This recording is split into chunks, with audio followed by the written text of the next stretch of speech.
Vamos a comenzar entonces. Eh, el día de hoy pues vamos a seguir considerando el tema que nuestro hermano Mauricio compartió hace 8 días acerca de la depravación total. La depravación total humana es una de las doctrinas que nosotros conocemos como doctrinas de la gracia. Calvinismo es un aspecto de lo que en teología se conoce como la soteriología, el estudio de la salvación. Y a mí me gustaría comenzar con una introducción muy pequeña acerca de cómo llegamos a esta doctrina. La iglesia de los primeros siglos nunca tuvo problemas por creer en la condición del hombre como se revela en las Escrituras.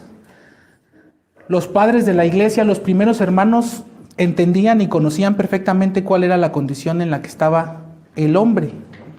Pero en algún punto de la historia, en el primer siglo o en el siglo número 2, a la iglesia se infiltraron filosofías humanas. Se infiltraron filosofías de origen humano, filosofías, les podemos llamar hasta cierto punto diabólicas. Les repito, la iglesia nunca batalló con esta doctrina. La iglesia siempre tuvo bien en claro cuál era la condición del hombre. Fue a raíz de que se infiltraron estas filosofías que se dejó de creer en esta doctrina, en la condición humana. Particularmente la filosofía que se infiltró en la iglesia en aquel tiempo era el dualismo de Platón, el dualismo filosófico. Posteriormente también fue la filosofía aristotélica, porque ellos formularon, ustedes si han escuchado hablar del dualismo, si no, en síntesis es que ellos hacen una distinción entre el alma y el cuerpo, entre el alma y la carne. Pero la distinción que estos filósofos hacen es decir que el alma es buena, el ser del hombre, el alma, el espíritu es bueno, pero la carne es mala. Ellos empezaron a enseñar esto, hasta la fecha lo siguen enseñando las filosofías aristotélicas, platónicas. El alma es buena y la carne es mala. Entonces, como ellos sitúan a la voluntad, a la mente, a la razón la sitúan en el alma, entonces dicen el hombre en su razón, en sus pensamientos es bueno, pero su carne es mala. Entonces estas ideas filosóficas se fueron infiltrando en la iglesia a tal punto que en la actualidad es más del 90% de las iglesias, yo me atrevería a decir que hasta un 95, 96%, quienes creen lo contrario a la depravación total. La doctrina que se opone a este punto que nosotros creemos, que nosotros defendemos, es un mito, conocido como el mito del libre albedrío. Es un mito. Yo les preguntaría a ustedes, ¿cuántos, a ver, levanten la mano de aquí, ¿cuántos creen que al final de un arco iris hay un cofre con monedas de oro, con unos duendes resguardándolos? Levante la mano quien crea en eso. Levante la mano el que crea que en Xochimilco hay una mujer que ahogó a sus hijos y que ahora va caminando vestida de blanco, gritando, ay, mis hijos, llorando por ellos. Nadie, ¿verdad? Es creer en, esos son mitos, y creer en esa clase de cosas es ridículo. Pues lamentablemente la mayoría de la cristiandad cree en un mito, que nosotros conocemos como el mito del libre albedrío. De hecho, tenemos un librito por ahí titulado acerca del mito del libre albedrío, y los teólogos que se dieron cuenta de esta influencia aristotélica, platónica, filosófica, precisamente por eso empezaron a sistematizar esta doctrina que conocemos como la depravación total. Pero a diferencia de lo que creen muchos, esta doctrina no comenzó con Juan Calvino. Juan Calvino no fue el primero en formular un sistema llamado depravación total que nos habla de la condición del hombre después de la caída. El hombre peca, desobedece a Dios, como consecuencia cae y queda en una condición de depravación total. Eso no fue Calvino el primero en formularlo.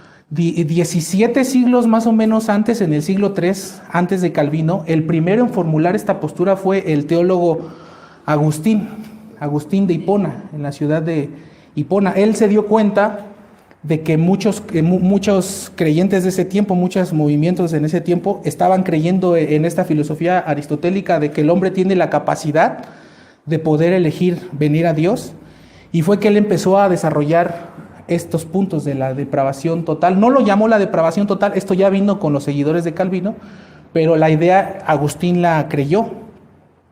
Agustín, al entender esto, al entender la condición humana, escribió una cita muy famosa, una cita que plasmó en un libro que se llama Las Confesiones, que es un libro muy bueno de Agustín. No lo he leído, pero tiene citas, tiene frases muy profundas de este hombre, donde uno puede darse cuenta de su teología, de sus creencias, de que era un creyente verdadero. Y esta cita él escribió, y es una cita que parece muy sencilla, pero es más profunda de lo que parece. Y él escribió: Señor, da lo que mandas para que mandes lo que quieras. Se escucha muy sencillo, pero había una profundidad en esta cita. Da lo que mandas y luego manda lo que quieras. Lo que está diciendo Agustín en esta cita es: Señor, si tú quieres que yo te obedezca, dame la capacidad de hacerlo. O sea, Agustín reconocía: yo no puedo obedecer a Dios si Dios no me da la capacidad de obedecerlo. Agustín escribió eso en el siglo III. O sea, esto no es nuevo. Esto tiene muchos siglos creyendo la iglesia. Pero esta cita llegó a oídos de un hombre llamado James Pelagio. Ese nombre, conforme vayan estudiando, van a ir familiarizándose con estos nombres. James Pelagio leyó esta cita de Agustín y se impactó, se sorprendió. Y su reacción fue: no, este Agustín está loco, está mal. Ya no vivía Agustín para cuando Pelagio leyó esto, pero su razonamiento fue: no, si Dios me pide algo, si Dios me pide hacer algo, es porque Él sabe que puedo hacerlo. Dios no me va a pedir algo que de antemano Él sepa que no. O sea, Agustín está loco. ¿Cómo que? O sea, que si Dios me pide amar al prójimo, Él tiene que darme esa capacidad. Sí, la Biblia dice que sí. Pero Pelagio dijo: no, si Dios me pide algo es porque Él sabe que yo puedo hacerlo. Y él formuló su postura, que fue la primera que se opuso a esto, que se conoció como el pelagianismo. El pelagianismo es una postura que dice que la caída de Adán y Eva pecan en Edén, en el huerto, y que la caída de ellos solamente los afectó a ellos, que no afectó a su descendencia. O sea, que los únicos que cayeron fueron ellos. Eso es el pelagianismo, que el hombre no quedó afectado por la caída. El pecado de Adán y Eva no se transmitió a sus generaciones, solamente los afectó a ellos. Hubo un concilio que se llamó el Concilio de Cartago, donde se enfrentaron estas dos posturas, el pelagianismo y el agustinianismo, que enseñaba la condición humana, y a Pelagio se le tachó de hereje. Y estamos hablando que es un concilio católico. O sea, los católicos creyeron en sus inicios esto. En sus inicios. Agustín era un teólogo católico. Entonces, se tacha de hereje a Pelagio. Posteriormente Pelagio muere, pero dejó seguidores, muchos seguidores. Estos seguidores de Pelagio dijeron: bueno, nuestro maestro estaba mal en este punto.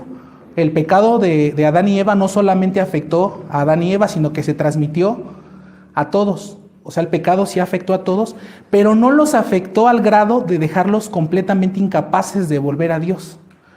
Los pelagianos decían: en un mar de maldad hay una pequeña isla de bondad en cada ser humano, y esa porción de bondad es suficiente para que el ser humano responda al Evangelio y pueda venir por su propia voluntad a Dios.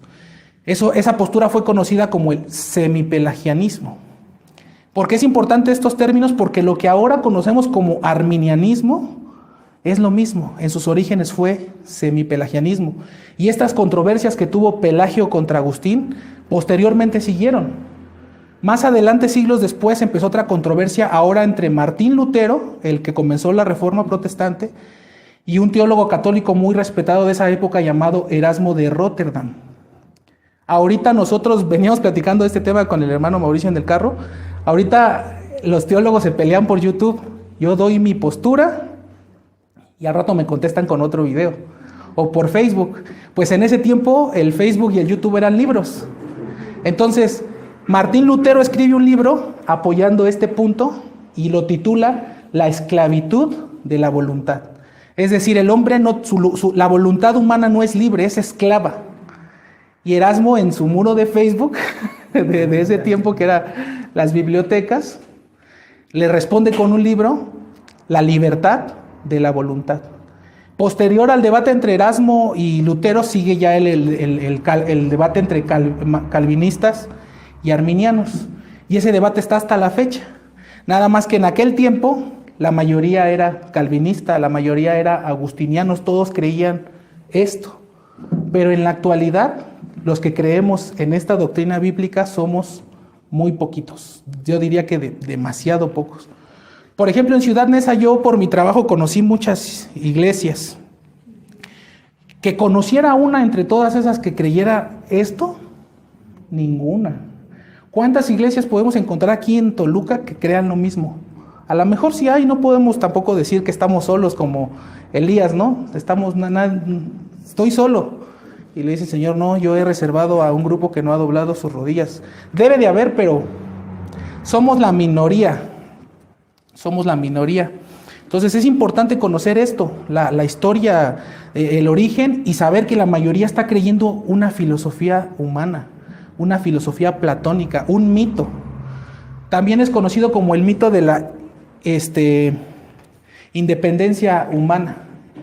El mito de la independencia humana, el mito del libre albedrío. Fue lo que Satanás le dijo a Eva en el Edén. No moriréis, sino que sabe Dios que el día que de ellos comiereis serán abiertos vuestros ojos, y ahora ustedes van a poder decidir entre lo que es bueno, van a poder hacer esa distinción entre el bien y el mal. O sea que ese mito tiene su origen con Satanás en el Edén. Posteriormente Satanás influye a los filósofos y los filósofos influyen a las iglesias. Y es lo que se cree en la actualidad, que el hombre tiene la capacidad de poder venir a Dios de una manera libre. Ahora tenemos que ser justos con esta doctrina y decir que esto no lo inventó Calvino. Calvino no inventó la depravación total, pero tiene un mérito Calvino. El mérito de Calvino es como aquella persona que tomó pan, luego tomó jamón, luego tomó queso y inventó la torta. Esta persona no inventó el pan, no inventó el queso ni el jamón, solamente hizo la receta. En ese sentido, Calvino lo único que hizo fue tomar verdades bíblicas y hacer una receta que se conoce como las doctrinas de la gracia, y que nosotros las admiramos y las amamos porque armonizan perfectamente con el contexto bíblico. Eso fue lo que hizo Calvino y por eso lo tenemos en estima. Nosotros no somos reformados, tenemos que también aclarar ese punto, pero reconocemos que Dios utilizó a Calvino, utilizó a Agustín y en su momento también utilizó a Martín Lutero para defender y proclamar estas verdades tan importantes. Vamos entonces a dar inicio. Formalmente vámonos a nuestras escrituras, al capítulo número 2 de Génesis.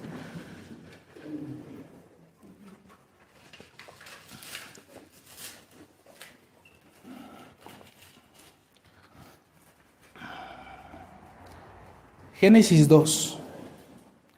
Vamos a leer a partir del versículo número 17. Y es la advertencia de Dios hacia nuestros primeros padres. Dice la bendita palabra del Señor. Génesis 2, 17. Mas del árbol de la ciencia, del bien y del mal, no comerás, porque el día que de él comiereis, ciertamente morirás. Todo efecto, esta es una ley básica de la naturaleza que les enseñan en las universidades, es provocado por una causa. La ley natural de causa y efecto. Causa y efecto. Solamente Dios es el que no tiene una causa, pero fuera de él, toda causa provoca un efecto. Todo efecto es provocado por una causa. El ser humano desobedece a Dios, se rebela contra su Creador. Vamos a decir que esto es la causa. El ser humano desobedece a Dios, Dios le dice no comerás de este fruto, pero el ser humano lo desobedece. Esta es la causa. ¿Cuál es el efecto? El día que de él comiereis, ciertamente morirás. El efecto es la muerte. El efecto es la muerte. Pero podemos ver en estos textos que Adán y Eva es engañada por la serpiente. Adán prefiere seguir a su esposa antes que obedecer a Dios y ellos caen. Esta es la caída. Y Dios les había prometido que el día que comieran de ese fruto iban a morir, pero podemos ver que no murieron al instante. Ellos siguieron con vida, incluso tuvieron hijos, a Caín, a Abel, a Set, a toda esa descendencia. Entonces podríamos pensar, entonces, ¿qué pasó? ¿Falló la palabra de Dios? ¿La amenaza no se cumplió? ¿Qué fue lo que pasó? Bueno, Dios, cuando dice, el día que de él comieres ciertamente morirás, se refería no solamente a la muerte física, se refería a 3 tipos de muertes. 3 tipos de muertes que vemos reveladas en las Escrituras. La primera es muerte espiritual. La segunda es muerte física y la tercera es muerte eterna. Esta es la maldición aquí. Cuando Dios les dice, ciertamente morirás, Dios se refiere a muerte espiritual, muerte física y muerte eterna. Vamos a considerar un momento estas 3 tipos de muertes, estas 3 muertes. Vamos a considerar primeramente la muerte espiritual. Vamos más adelantito al capítulo número 3 de Génesis.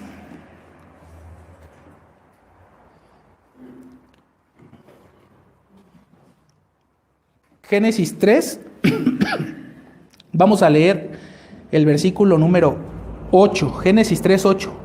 Dice la Santa Escritura: y oyeron la voz de Jehová Dios que se paseaba en el huerto al aire del día, y el hombre y su mujer se escondieron de la presencia de Jehová Dios entre los árboles del huerto.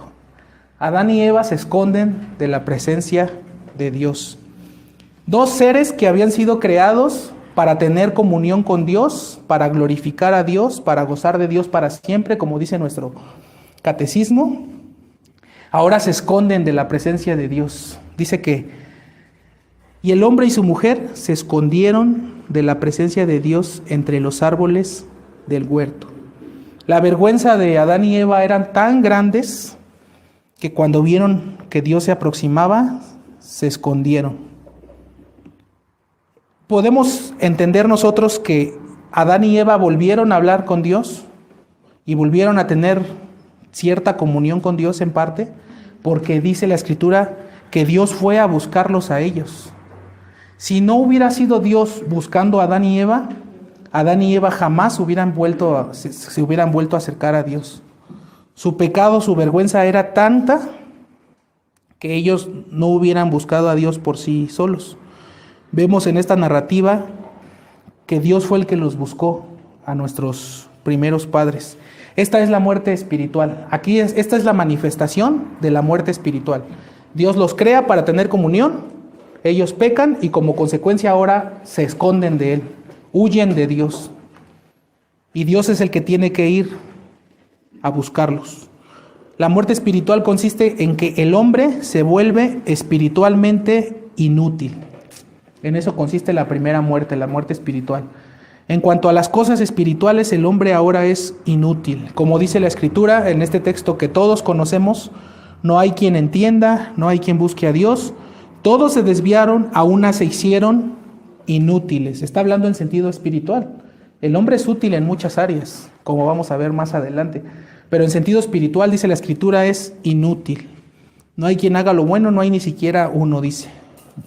Lo cito de Romanos 3, versículo 11. Esta es la manifestación de la muerte espiritual. Adán y Eva escondiéndose de Dios. Dice otra porción de la Escritura: porque todo aquel que hace lo malo aborrece la luz y no viene a la luz para que sus obras no sean reprendidas. Adán y Eva habían hecho lo malo, habían desobedecido y por eso se fueron a esconder, porque si se hubieran acercado a Dios, su vergüenza, su pecado, sus obras habrían sido sacadas a la luz. Y como les repito, ellos volvieron a hablar con Dios, Dios los vistió con pieles, porque Dios tuvo misericordia de Dios y Dios fue a buscarlos. Ellos ya no iban a buscar a Dios. Entonces, esta es la manifestación de la primera muerte, la muerte espiritual, es nuestro tema, la depravación total.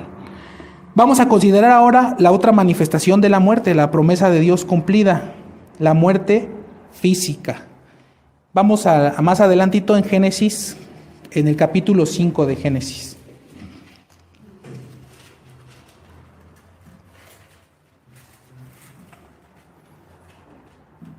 Génesis 5, vamos a leer el versículo 5. Está hablando de Adán y fíjense cómo dice. Y fueron los días que vivió Adán, 930 años. ¿Y qué le pasó? Y murió. Adán murió. Se cumplió la promesa, se cumplió la maldición que el Dios dictó. Porque polvo eres y al polvo volverás. Esta es una consecuencia de la caída. Originalmente Adán no iba a morir. Originalmente no era el plan de Dios que Adán muriera. ¿Cómo podemos saber esto? Porque cuando terminó la creación dijo Dios, he aquí todo lo que había hecho era bueno en gran manera. Si el hombre hubiera sido condenado a morir, entonces no podía decir Dios que era bueno. Originalmente todo era bueno, era perfecto. La muerte entró como consecuencia de la caída. Entonces esta es la segunda manifestación, la segundo tipo de muerte, la muerte en sentido físico. Ahora vamos a ver la tercera muerte, la muerte eterna, lo que se conoce en teología como la eterna separación de Dios de los incrédulos. La Escritura llama a esta muerte la muerte segunda, la muerte segunda. Podemos encontrar este término de muerte segunda por todos lados en el Apocalipsis, es donde más se repite, pero vamos a considerar un solo versículo en Apocalipsis 21.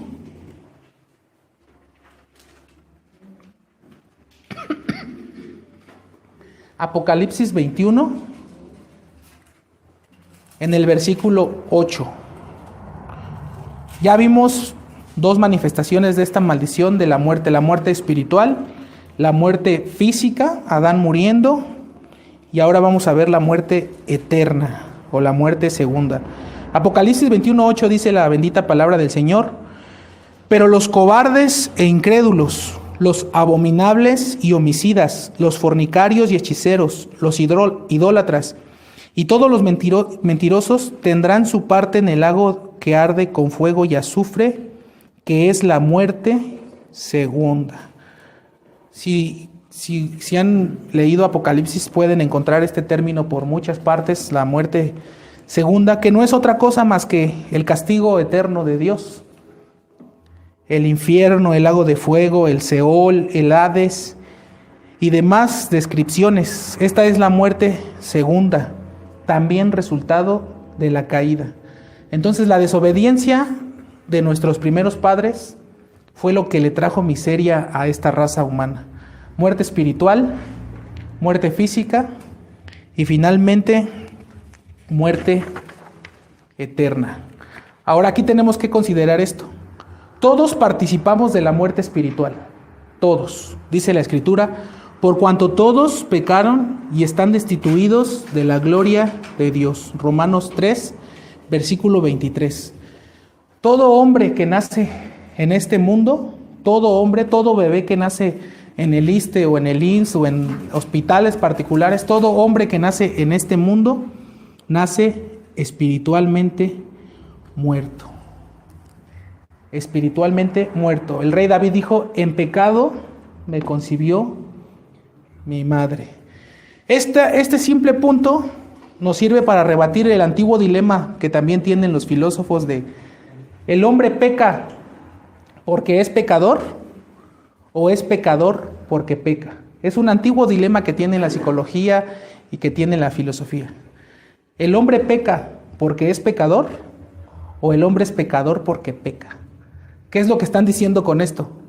Que un niño nace en inocencia, no es pecador el niño, se vuelve pecador ¿cuándo?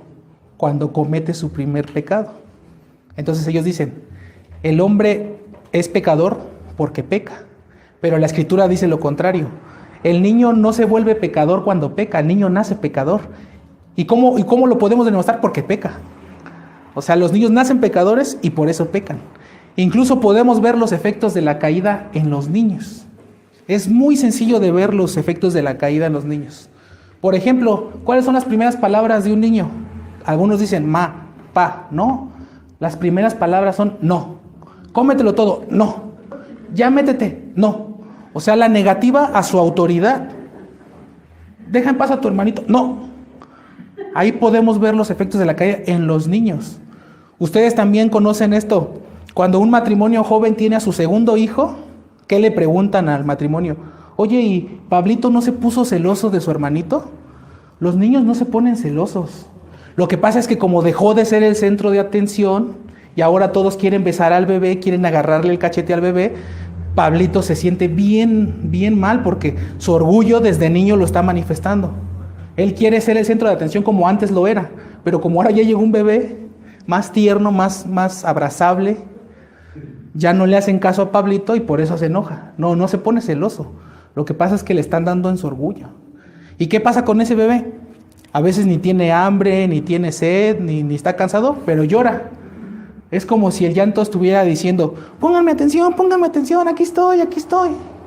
Podemos ver los efectos de la caída desde los bebés. Entonces, todos participamos de la muerte espiritual, por cuanto todos pecaron. Una vez yo utilicé esta analogía, no sé si han visto la película de Drácula de Bram Stoker o leído sus libros. Drácula no se puede reproducir, no puede tener hijos porque sus hijos nacen muertos, porque él es un muerto viviente, según el relato de Bram Stoker. Pues algo así es el ser humano. Pecadores solamente pueden engendrar pecadores. Muertos espirituales solamente pueden engendrar muertos espirituales. Aunque los padres sean creyentes, ¿qué engendran? ¿Creyentitos?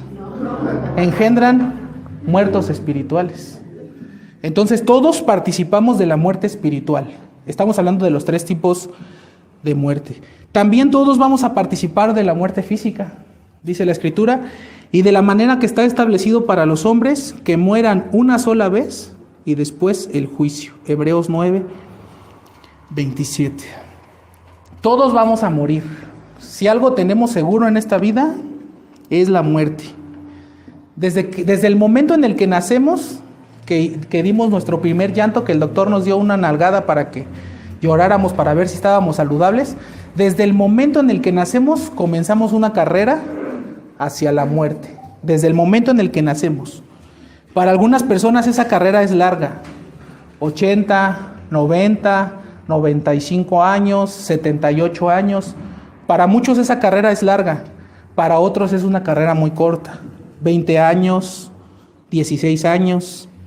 Algunos mueren incluso en la niñez. Yo recuerdo un día que falleció una hermana allá en Nesa y fuimos a su funeral. El hijo del pastor, el hermano Jonathan, llevó al hermano Moy, al pastor, a una tumba. Se le hizo muy curioso. En la misma tumba estaba enterrado un bebé de 2 días de nacido y un anciano de 100.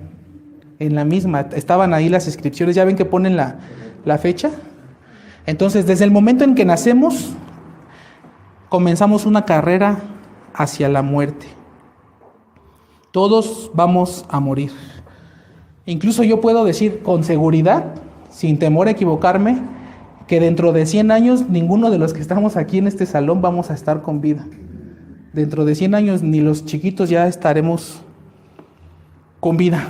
Todos participamos entonces de la muerte espiritual, todos participaremos de la muerte física, pero de la muerte eterna, ¿qué creen, hermanos? No todos vamos a participar. El bendito Salvador decidió desde la eternidad salvar a muchos de sus enemigos.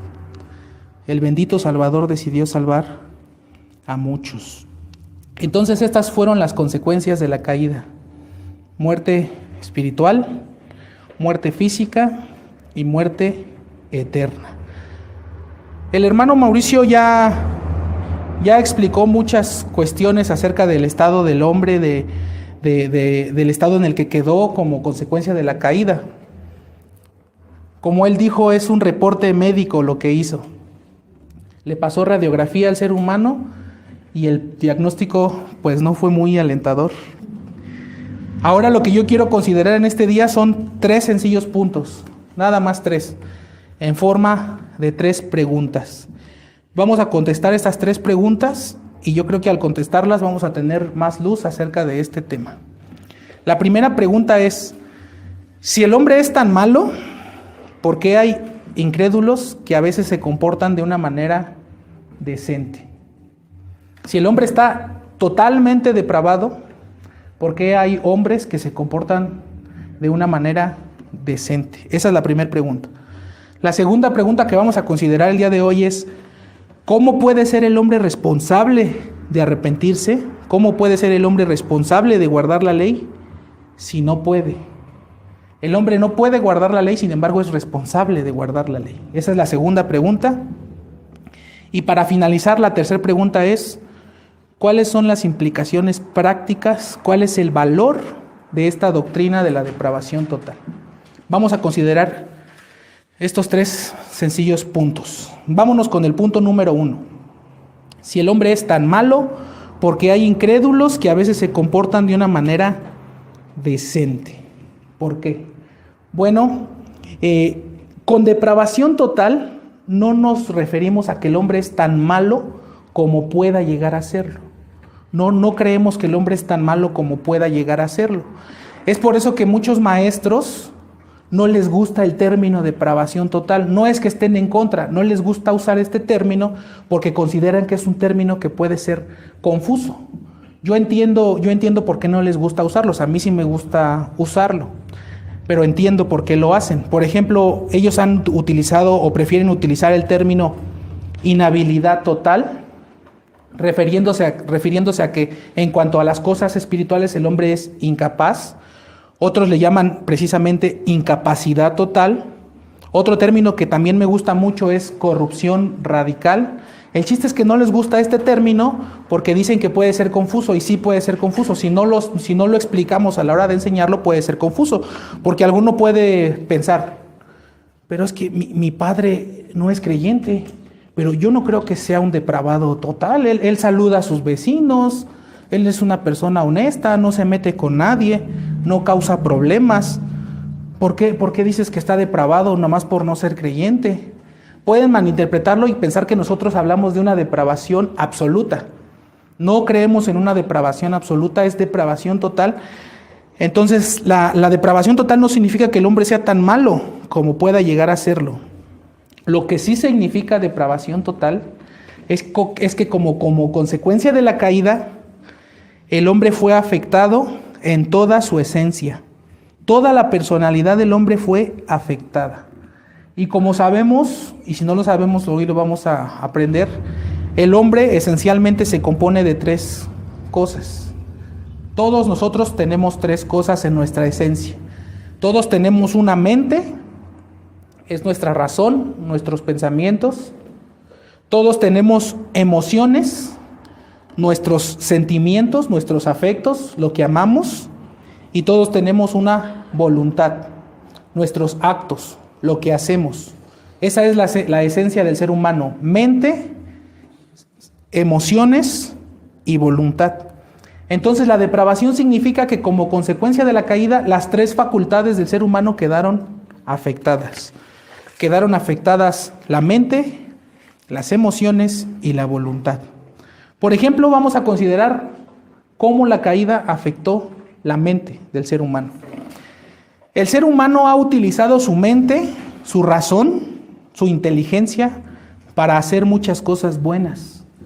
Por ejemplo, los medicamentos, las vacunas, hay prótesis para las personas que pierden algún miembro, sillas de ruedas, medios de transporte para ir de aquí para allá, medios de comunicación, el internet.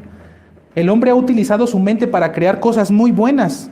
En el campo de las artes, por ejemplo, la música, la pintura, la escultura, etcétera, etcétera. Un gran etcétera, etcétera, en cosas que el hombre con su mente ha desarrollado. Avances científicos, avances tecnológicos que contribuyen a mejorar la calidad de vida de los mismos seres humanos. El ser humano entiende mucho en muchas áreas del conocimiento, pero en cuanto a las cosas espirituales, el ser humano no entiende nada, no entiende nada. Entonces vemos que no es una depravación absoluta. La mente no fue anulada, no se volvieron locos.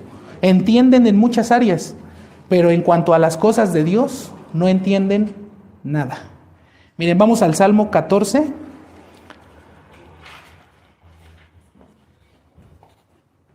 Salmo 14.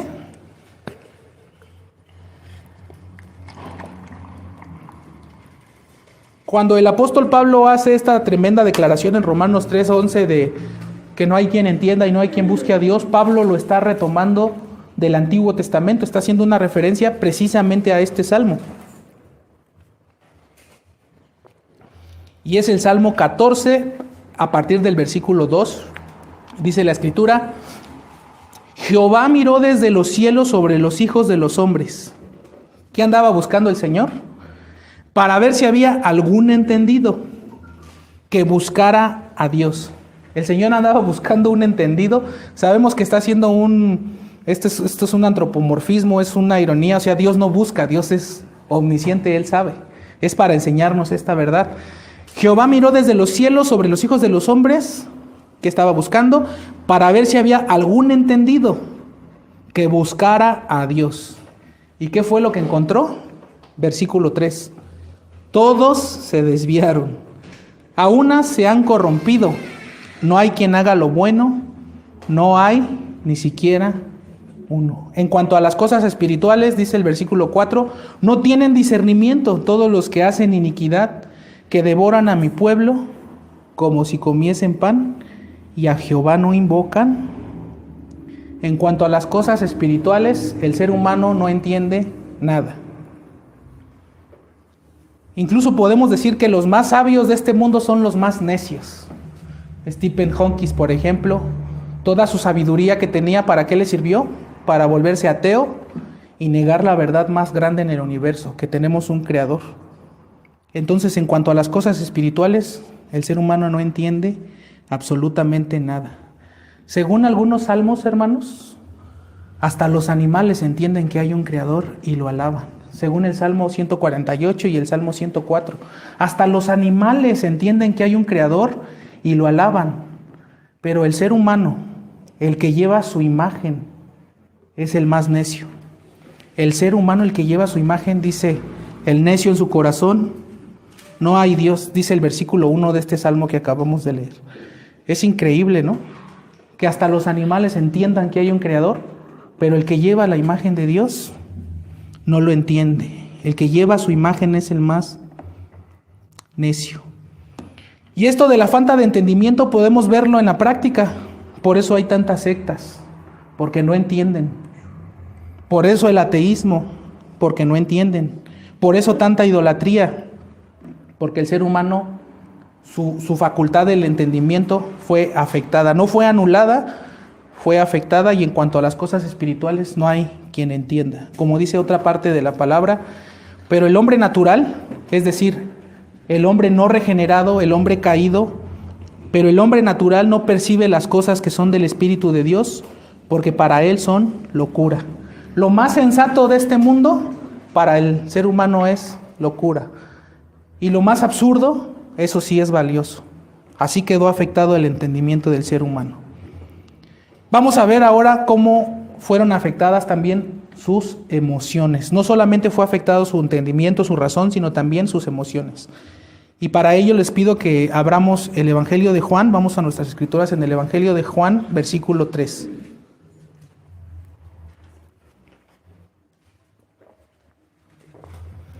Vamos a ver cómo quedaron afectadas las emociones del ser humano. Dice la Escritura, Juan 3, a partir del versículo 19. Y esta es la condenación, que la luz vino al mundo y los hombres amaron. Aquí están las emociones de por medio. El amor es una emoción, un sentimiento. Y esta es la condenación, que la luz vino al mundo y los hombres amaron más las tinieblas que la luz, porque sus obras eran malas. Las emociones del ser humano, los sentimientos del ser humano, quedaron tan afectados por la caída, al grado de que ahora aborrecen lo que deberían de amar y aman lo que deberían de aborrecer. Amaron más las tinieblas que la luz, dice la Escritura. Nuestro Señor dijo en otra parte, sin causa me aborrecieron. O sea, no, solamente por ser bueno me aborrecieron. No les dio motivo, sin causa lo aborrecieron. Entonces las emociones del ser humano quedaron tan afectadas que ahora el ser humano ama lo que debería de aborrecer, lo que lo destruye, lo que lo condena, lo que lo manda al infierno. Ama su pecado. Y lo que lo podría salvar de esa situación, lo aborrece. Nosotros entendemos, y con la Biblia tenemos autoridad para decirlo, que no existe la neutralidad. Nadie puede decir, bueno, yo creo en Dios, soy cristiano, y alguien, bueno, yo no creo, pero tampoco tengo nada en contra de Dios. No existe un estado de neutralidad. Si una persona no cree en Dios, entonces es una persona que aborrece a Dios. No existen los estados neutros, no hay neutralidad. Dios hace salir, dice la Escritura, su sol sobre buenos y malos. Y también dice que hace caer la lluvia sobre justos e injustos. Dios le da a los pecadores el aire con el que respiran. Dios alimenta a los pecadores. Dios mantiene latiendo el corazón de los pecadores. ¿Y cómo le pagan a Dios? Aborreciéndolo. Dice Romanos 1 que ni siquiera le dieron las gracias. Entonces, así quedaron afectadas las emociones. No fueron de nuevo anuladas. Un incrédulo puede amar a sus hijos, por ejemplo. Un incrédulo puede amar a sus padres. Pero en cuanto a las cosas espirituales, el incrédulo las aborrece. Recientemente un hermano compartió una predicación allá en la misión donde vamos a Zacapuaxtla, y él comparaba la condición del ser humano, hacía esta comparativa con la historia de un perro. Ustedes conocen estos perros de la raza Pitbull que pueden llegar a ser muy feroces, y el hermano nos comentaba en su prédica que este perro era de un amigo que cuidaba de este perro, lo alimentaba, le daba agua, le daba todos los cuidados a este perro. Y un día, ¿qué creen que pasó? Que este perro en la noche desconoció a su dueño y le mordió la mano, causándole heridas pero muy graves. Entonces este hermano decía, así es el ser humano. Dios le da el sol, le da la lluvia, lo sostiene, lo alimenta. ¿Y cómo le pagan? Como dicen coloquialmente, muerden la mano del que le da de comer. ¿Cómo terminó esta historia? El dueño del perro lo colgó del cuello y le provocó la muerte al perro. Pero yo, cuando estaba escuchando al hermano, yo estaba en un sentido ansioso que terminara para ir a hacerle este siguiente comentario, y yo le dije al hermano, usted no fue justo con el perro. Esta comparativa no fue justa, porque el perro, cuando ataca a su dueño, lo hace por instinto. El perro no muerde a nadie porque lo odie. El perro ataca al dueño porque es un instinto natural del perro. Pero cuando el ser humano se rebela contra Dios, cuando el ser humano levanta el puño contra el cielo, él no lo hace por instinto. El ser humano se rebela contra Dios porque verdaderamente aborrece a Dios. Pablo le llama a estas personas incrédulas aborrecedores de Dios, aborrecedores de Dios. Entonces vemos que el pecado afectó el entendimiento y también afectó sus emociones, y por lo tanto también tuvo que ver afectado su voluntad, porque ¿qué es la voluntad? La voluntad solamente hace lo que la mente y las emociones le dictan. Entonces, si fue afectada la mente y fueron afectadas las emociones, automáticamente nuestra voluntad va a ser lo que nuestra mente y nuestras emociones le digan. Entonces vimos que la depravación no significa que el hombre sea tan malo como puede llegar a serlo, sino que el pecado afectó toda la esencia del ser humano. Nosotros también entendemos que el ser humano no es tan malo como pueda llegar a serlo, porque Dios restringe la maldad en el ser humano. Esta es la doctrina de la gracia común de Dios. Si nuestro vecino, que se dedica a saltar combis, cada día que pasa, buenas tardes vecino, y no nos ha hecho nada, es porque Dios pone frenos a los pecadores. Nosotros no hemos hecho muchas tonterías más y muchos pecados y muchas maldades más de las que hemos hecho porque Dios nos ha puesto un freno. Pero si Dios quitara esa gracia común, entonces ya no sería depravación total, ahora sí sería depravación absoluta. Nuestro folleto de la gracia común dice que en cada ser humano está el infierno presente, y que si Dios quita esa gracia común, esta persona sería capaz de ser el hermano Tomás le llama un mini Hitler. Todos somos Hitlers potenciales, pero Dios no nos dejó llegar a eso. Entonces, depravación no significa que el hombre sea absolutamente malo, más bien significa que el pecado afectó cada área de su vida. Vamos a leer un momento Mateo 7, versículo 11.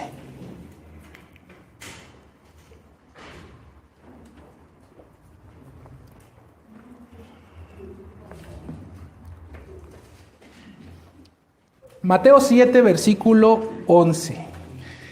Está hablando nuestro Señor Jesús en esta parte del Evangelio de Mateo, en el versículo 7, capítulo 7, perdón, versículo 11. Fíjense cómo dice nuestro Señor aquí. Pues si vosotros, siendo malos, sabéis dar buenas dádivas a vuestros hijos, cuanto más vuestro Padre que está en los cielos dará buenas cosas a los que se las pidan, a los que le pidan. Si vosotros siendo malos. Estas filosofías humanas, estas psicologías, enseñan que el hombre es alguien bueno que a veces hace cosas malas. Es lo que dicen ellos. El hombre es bueno, pero a veces hace cosas malas. Nuestro Señor dice aquí todo lo contrario. El hombre es malo, pero a veces hace cosas buenas. Cuando se trata de beneficiar a un familiar, a un vecino, a alguien que queremos, que alguien que tenemos un entrañable amor, aunque seamos malos, aunque seamos inconversos, a veces beneficiamos. Hay personas que le dan de comer, por ejemplo, a la gente de la calle, que no conocen y que son incrédulas. Entonces nuestro Señor está diciendo que aunque el hombre es malo, esa maldad no es absoluta. Esa maldad a veces le permite manifestar un poquito de bondad, entre comillas, porque no es el estándar de buenas obras que la Escritura dicta. Entonces tenemos al hombre incapaz de guardar la ley, incapaz de tener fe, incapaz de arrepentirse. Espiritualmente es un inútil. Esto nos lleva a la segunda consideración del día de hoy. ¿Cómo puede ser el hombre responsable de arrepentirse? ¿Cómo puede ser el hombre responsable de guardar la ley si el hombre no puede hacerlo? El hombre perdió la capacidad de guardar la ley. Ya no puede guardar la ley. No puede guardar ni siquiera un solo mandamiento. Y si algún aventado dijera, no, yo sí estoy guardando el 10º. Ah, bueno, pero si quebrantas uno, dice la Escritura que te haces culpable de los otros. Entonces no hay ni siquiera una sola persona que pueda guardar la ley y no hay ninguno que se pueda arrepentir y venir a Dios. Sin embargo, son responsables de hacerlo. Podemos decir a esto que el hombre perdió la capacidad, pero no perdió la responsabilidad. Vamos a leer Eclesiastés versículo 7.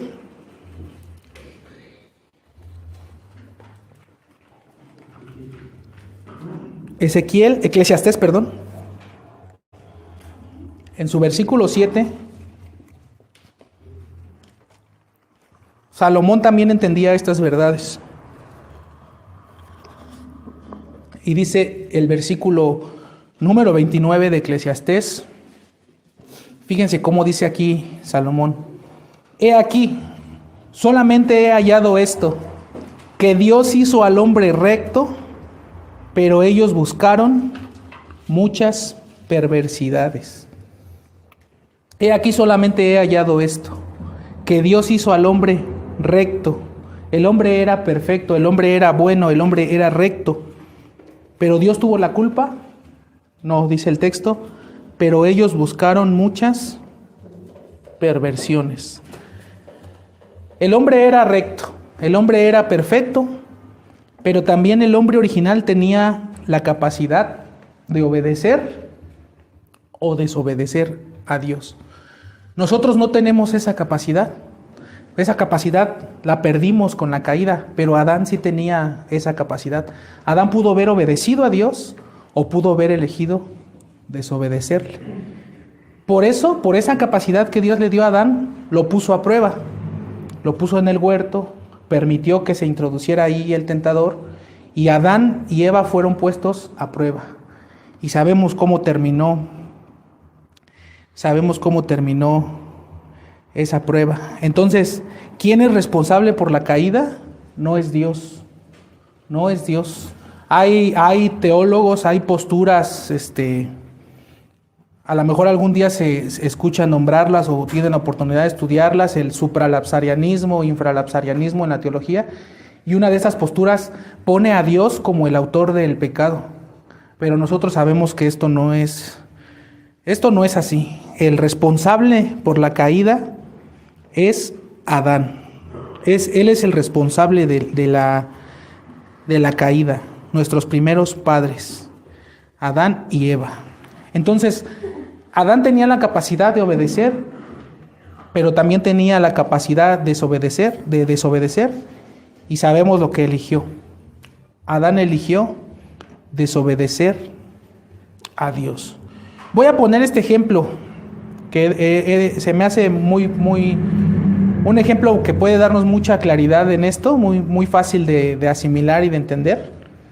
Ayer estaba trabajando en y se lo decía a mi esposa, a ver si me entendiste con este ejemplo lo que quiero explicar, y hasta que me dijo, sí, ya creo que esta es la forma más fácil, ahí lo dejé. Vamos a hablar de un hombre que trabaja como jardinero en la casa de unos millonarios.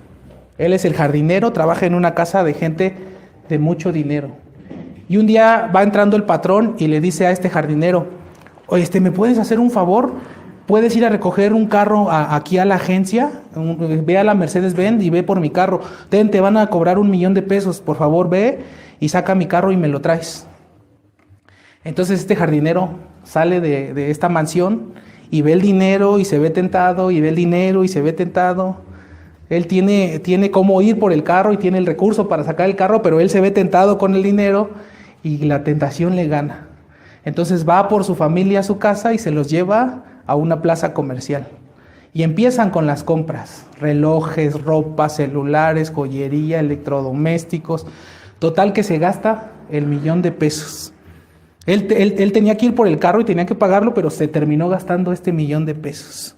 Entonces su patrón, el jefe, el dueño de esta casa, le habla por teléfono y le dice, oye, ¿qué pasó? Ya deberías de estar aquí con el carro.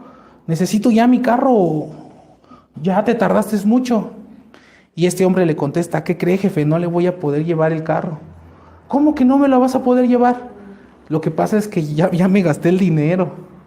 No, le va a decir el jefe, yo no sé cómo le vas a hacer, pero tú o me traes mi carro o me traes mi dinero. Y si no me traes o mi carro o mi dinero, te voy a meter a la cárcel. Y el hombre va a decir, no, jefe, pero es que yo no puedo hacer eso, ya me lo gasté. Esto es injusto, con mi sueldo nunca le voy a poder pagar esa cantidad. O sea, no me haga esto, jefe. Fíjense lo que pasó aquí. Este hombre ya no tiene la capacidad de pagar por lo que se gastó, porque su salario no le va a permitir nunca juntar esa cantidad. Entonces este hombre perdió la capacidad de pagar, pero sigue siendo responsable de pagar. Y si no paga, su patrón tiene todo el derecho de meterlo a la cárcel. Es lo mismo con el ser humano. Dios le dio la capacidad al ser humano de obedecer o desobedecer, así como este hombre le dio la capacidad al jardinero para ir por el carro. Dios le dio la capacidad a Adán, me puedes obedecer o me puedes desobedecer. ¿Y qué eligió Adán? Desobedecer a Dios. Entonces ahora Adán ya no puede obedecer a Dios, quedó en un estado de depravación total. Ya no puede, pero tiene que hacerlo. Perdió la capacidad, pero no perdió la responsabilidad. El hombre sigue siendo responsable delante de Dios de obedecerlo. No, luego el campo arminiano va a montar una objeción contra esto. Siempre lo hacen. Cuando les hablamos siempre montan una objeción y es que eso no es justo. Eso es como decirle a un ciego, si no lees el Nuevo Testamento te va a condenar Dios al infierno. Ese es el argumento de ellos. Dios, ¿cómo le va a pedir Dios a alguien que de antemano Dios sabe que no puede hacerlo? Es como decirle a un ciego, si no lees la Biblia, te condeno. O decirle a un sordo, si no escuchas el Evangelio, te condeno. Esto no es justo, pero esto no es así. Porque la incapacidad del hombre no es una incapacidad física, es una incapacidad moral. El hombre no viene a Dios porque el hombre no quiere venir a Dios. Vamos a ver esto más adelante. La incapacidad del hombre no es física, es moral. Es como este ejemplo que daba el hermano Sugel Michelén, precisamente ilustrando este punto. Y él decía, va a pasar el rey por una avenida principal en su reino. Y el rey hace un edicto y dice, cuando pase el rey, todos los habitantes del reino tienen que postrarse y reconocer al rey. Y si un habitante no se postra y no reconoce al rey, va a ser colgado, va a ser quemado. Entonces ya va pasando el rey, pero entre los que viven en el reino, entre los habitantes de este reino, hay un hombre cuadripléjico en una silla que no puede moverse. Solamente puede mover su boca, como Stephen Hawking. Es una condición que se llama cuadriplejía, está cuadripléjico. Entonces el rey va a pasar y lo va a ver sentado. Y el rey le va a decir, ¿y por qué no se está postrando? Y le van a decir, es que él no puede, rey, él está cuadripléjico. Y el rey va a decir, bueno, está bien, vamos a hacer una excepción. Bueno, el caso del ser humano no es como este hombre cuadripléjico que no se inclina ante el rey porque no puede. El caso del ser humano es que el rey pasa y el ser humano no se quiere postrar porque aborrece mucho a ese rey y porque aparte de que aborrece al rey, ama mucho la silla donde está sentado. Y esta silla representa sus pecados. Entonces es una cadena.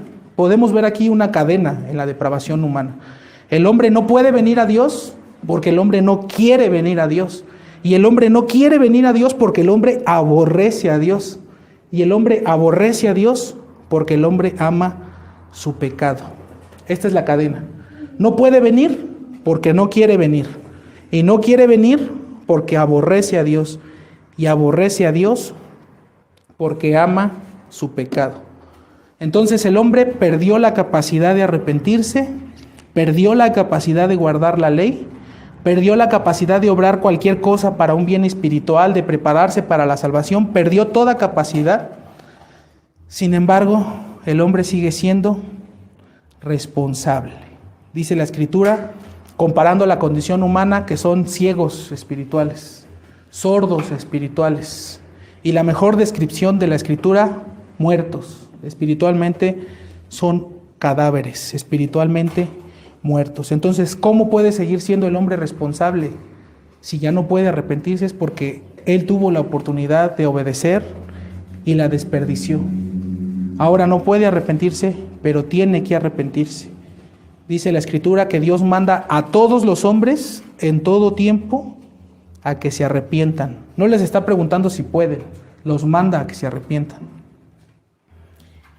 Y por último vamos a considerar el punto número 3. ¿Cuáles son las implicaciones prácticas de esta doctrina? ¿Cuál es el valor de esta doctrina?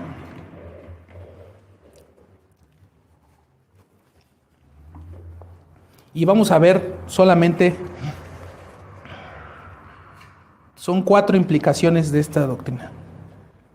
La primera implicación es que esta doctrina presenta a Cristo como un poderoso Salvador. La doctrina de la depravación humana glorifica a Dios y presenta a Cristo como un poderoso Salvador.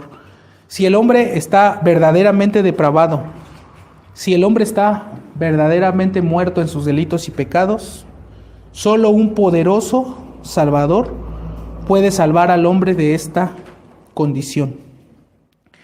Esta doctrina le da toda la gloria a Dios en la salvación.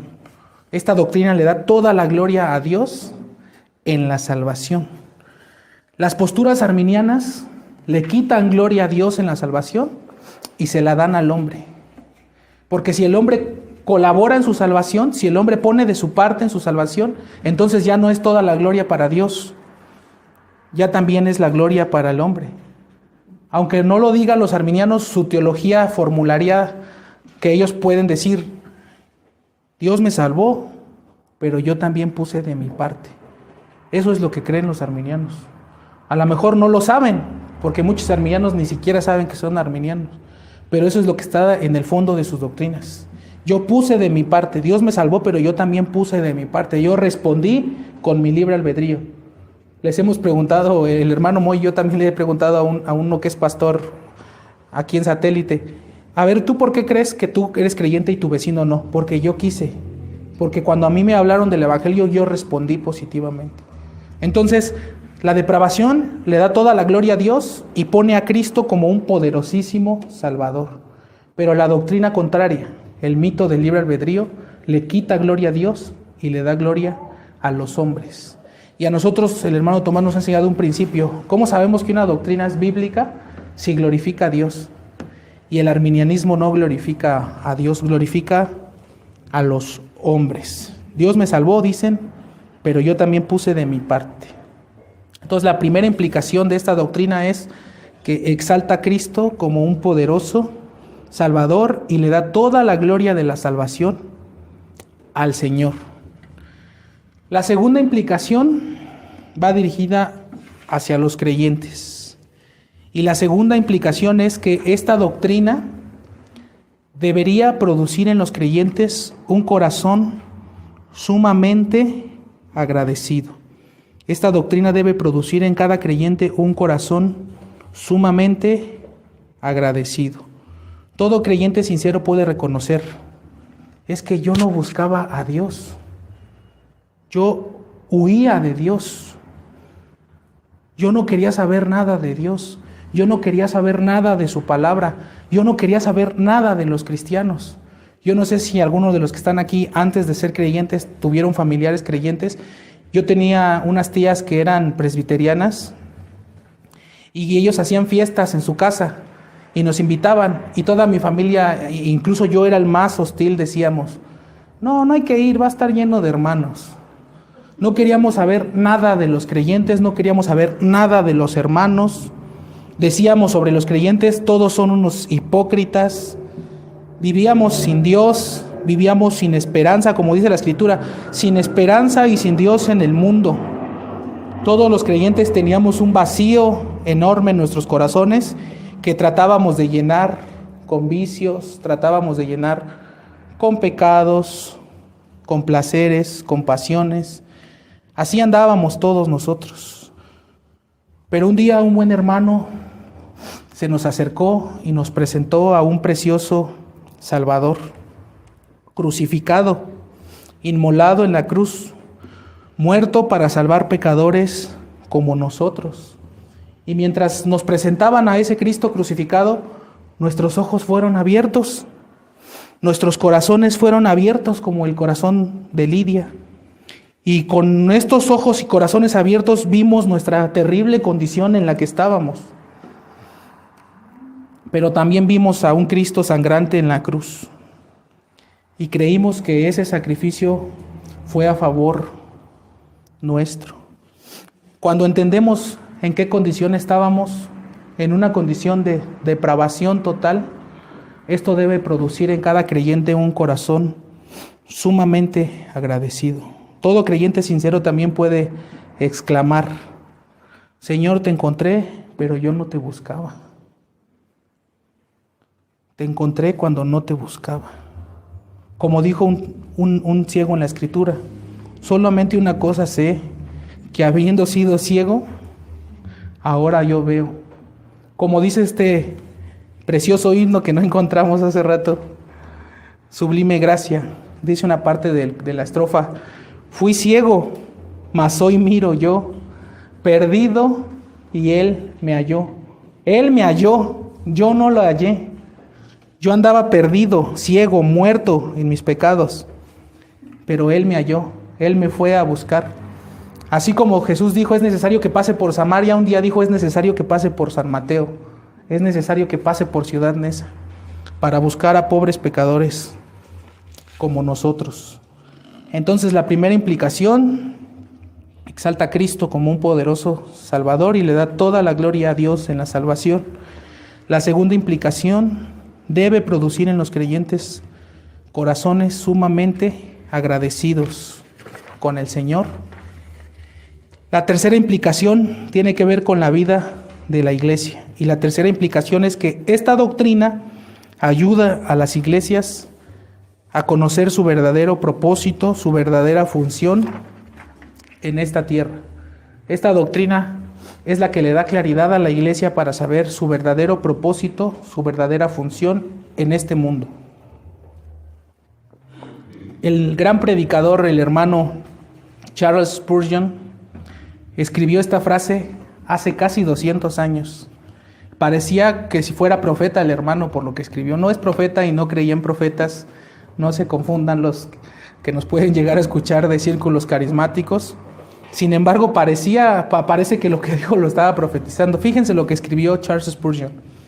Llegará un día en que en lugar de haber pastores alimentando a las ovejas, habrá payasos entreteniendo a las cabras. Habrá un día en que en lugar de haber pastores alimentando a las ovejas, habrá payasos entreteniendo a las cabras. Un día van a quitar a los predicadores y van a poner payasos en los púlpitos. Pues esos días ya llegaron. Por eso les decía que Spurgeon casi lo profetizaba. Esos días ya están aquí. Y esto es porque no entienden esto. Como no entienden la doctrina de la depravación, es que muchas iglesias hacen toda clase de tonterías antibíblicas. Yo vengo de ahí, yo sé de lo que les estoy hablando. Obras de teatro, la noche de disco para atraer a los jóvenes, las kermeses. Vamos a hacer una kermés y que los hermanos traigan comida y vamos a vender boletitos. Kermeses, noches de milagros. Vamos a hacer encuentros, vamos a hacer retiros de matrimonios, vamos a celebrar las fiestas patrias. En una ocasión ahí donde Dios nos sacó de esta secta, nos tocó un domingo 15 de septiembre, pues ahí consiguieron una bandera, pusieron a unos hermanos a que hicieran en pleno culto. ¿Por qué hacen estas clases de tonterías? Porque no entienden la condición humana. Iglesias, por ejemplo, que se dedican a hacer labor social, beneficencia pública. El problema del ser humano no son las adicciones, el problema del ser humano no es el hambre, el problema del ser humano es su pecado, su condición caída. Ellos hacen todo esto porque no entienden. Solamente las verdaderas iglesias entienden cuál es la condición del hombre y por lo tanto entienden bien lo que tienen que hacer. Entienden bien lo que tienen que hacer, cuál es el propósito de la iglesia en este mundo. Y el propósito de esta iglesia en este mundo es predicar a Cristo y a este crucificado. Las iglesias que no entienden tienen que tomar el mensaje y suavizarlo. En muchas iglesias, por ejemplo, ya no se puede utilizar la palabra pecado. Es que tú no le puedes decir a las personas que son pecadores. Suficientes problemas tienen para que todavía vengas y le digas que es pecador. Es porque no entienden que lo único que puede sacar a las personas de esa condición tan miserable es el Evangelio. Porque no me avergüenzo del Evangelio, dijo Pablo, pues es poder de Dios para salvación a todo aquel que cree. La verdadera labor de esta iglesia es predicar a Cristo, de cualquier iglesia bíblica, y predicar a Cristo crucificado. La verdadera labor de una iglesia es decirle al hombre que es pecador. Y eso no les va a gustar. Si tú le dices a una persona que está habituado a mentir, es que eres un hombre mentiroso, no le va a gustar que le digas eso. Si le dices a una persona que le gusta tomar, es que tú eres un borracho.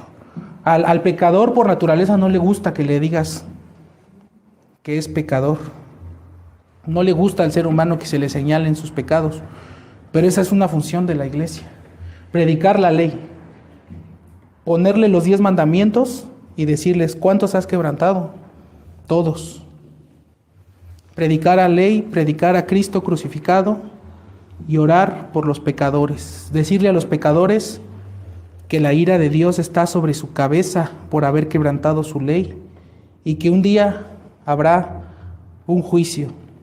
Decirles a los pecadores, ¿sabes por qué tienes una conciencia que todo el tiempo te está diciendo, bien hecho, hiciste bien, mal hecho, hiciste mal?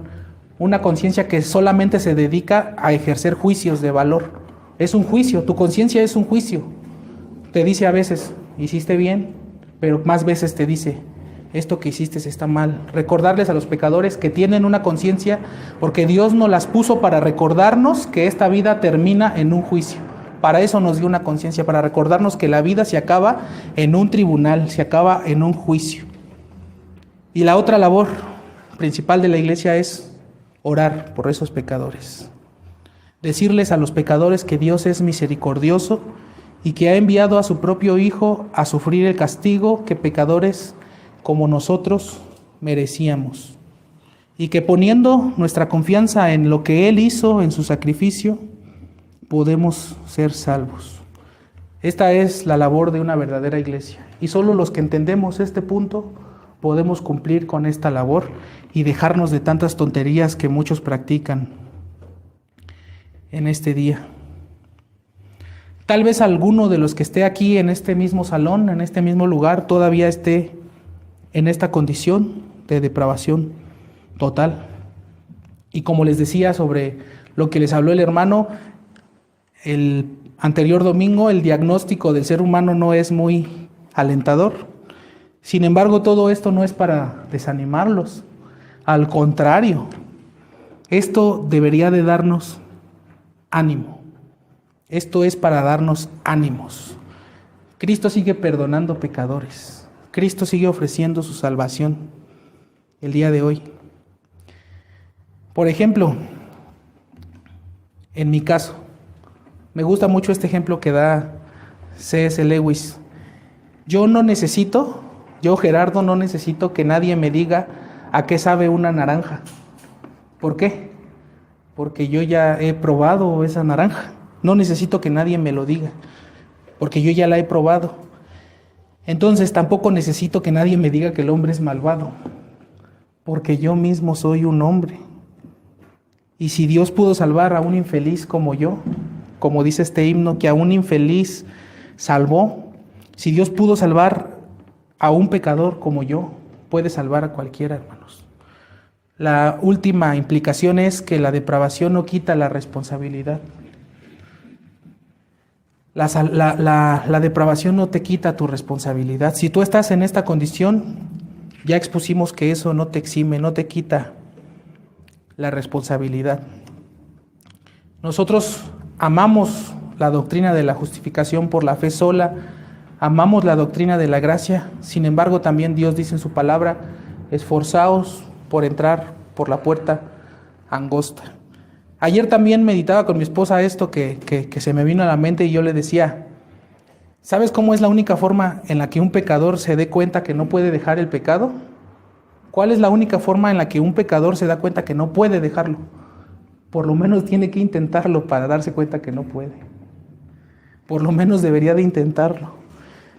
Dios no está en contra del esfuerzo humano, está en contra del mérito, de pensar que tus esfuerzos te están atrayendo méritos. Pero del esfuerzo no está en contra. Si tú quieres saber si puedes dejar el pecado por ti solo, inténtalo. Y cuando te des cuenta de que no puedes hacerlo, entonces clamarás al Señor y le dirás: Señor, yo no puedo.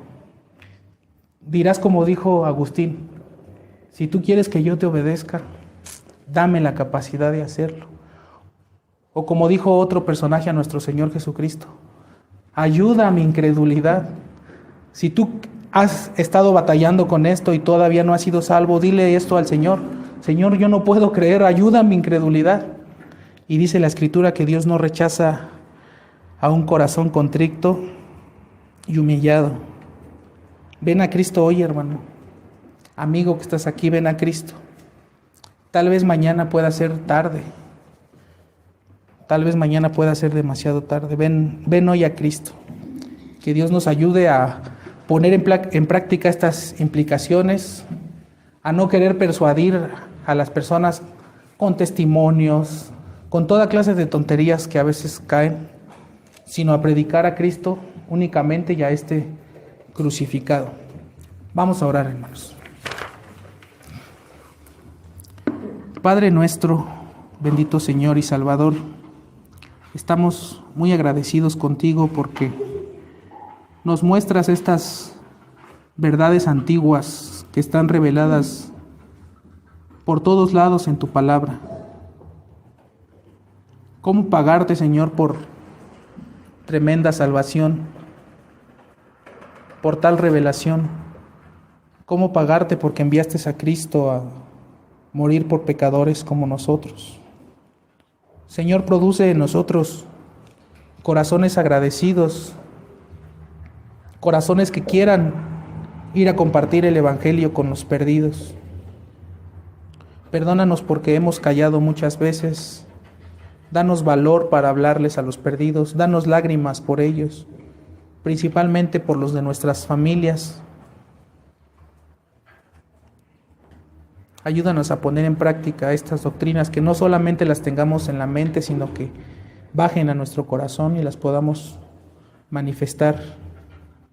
Gracias de nuevo por tan grande salvación. Gracias por Cristo.